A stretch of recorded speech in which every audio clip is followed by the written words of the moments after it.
A survey looking at the impact of the drought in South Africa on jobs and farmers.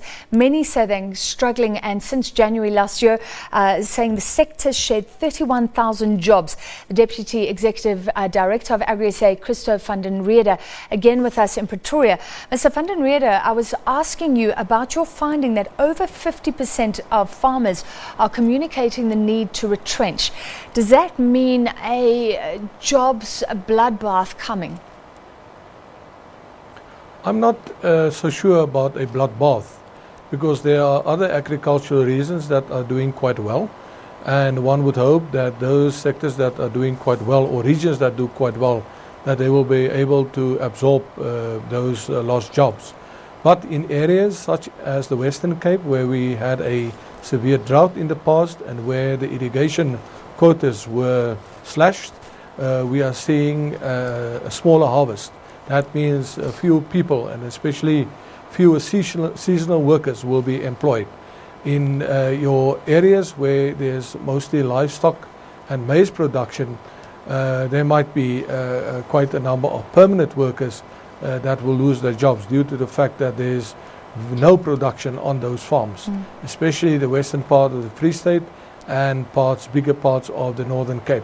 There are some of those farms that haven't seen rain for the past 4 to 5 years, and there's no production, no economic activity on those farms.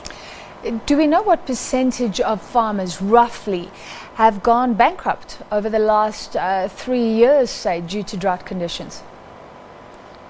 That is quite difficult to state, because we are not sure about the amount of farmers that have gone bankrupt. What we know is there's a consolidation. In other words, smaller farmers that are not making it are selling on a big scale. We see at least 20,000 farms coming onto the market on a monthly basis. Now, I'm not saying all 20,000 are getting sold, but that's on average that we see. Sure. So your more wealthier farmers will buy up the smaller farmers, because it makes economic sense to actually grow your farming activities and also to produce food on a larger scale.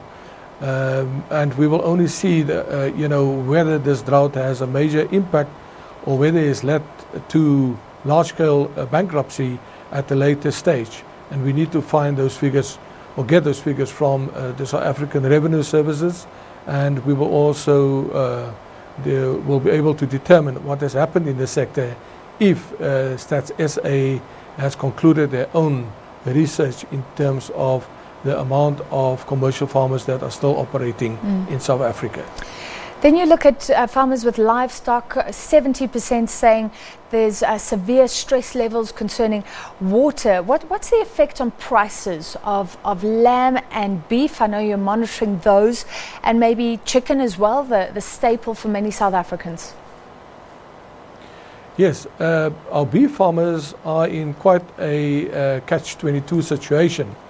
Many of them knew since last year that there was a drought on its way, because the El Nino phenomenon was predicted by weather scientists.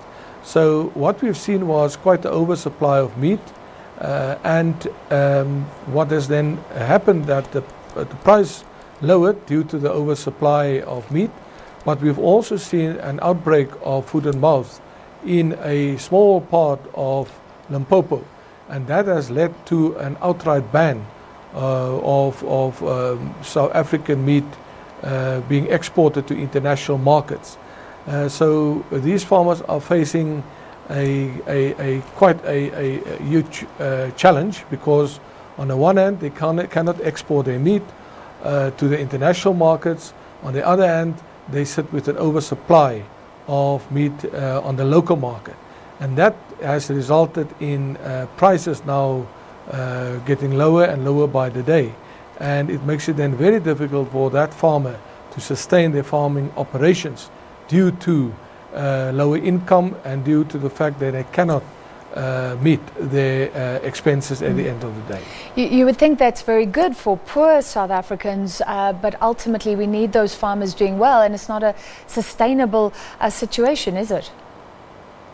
No, definitely. And if we have a situation where we have a shortage of yellow maize, because yellow maize forms the basis for animal feed in South Africa, that will result again in maize prices then increasing.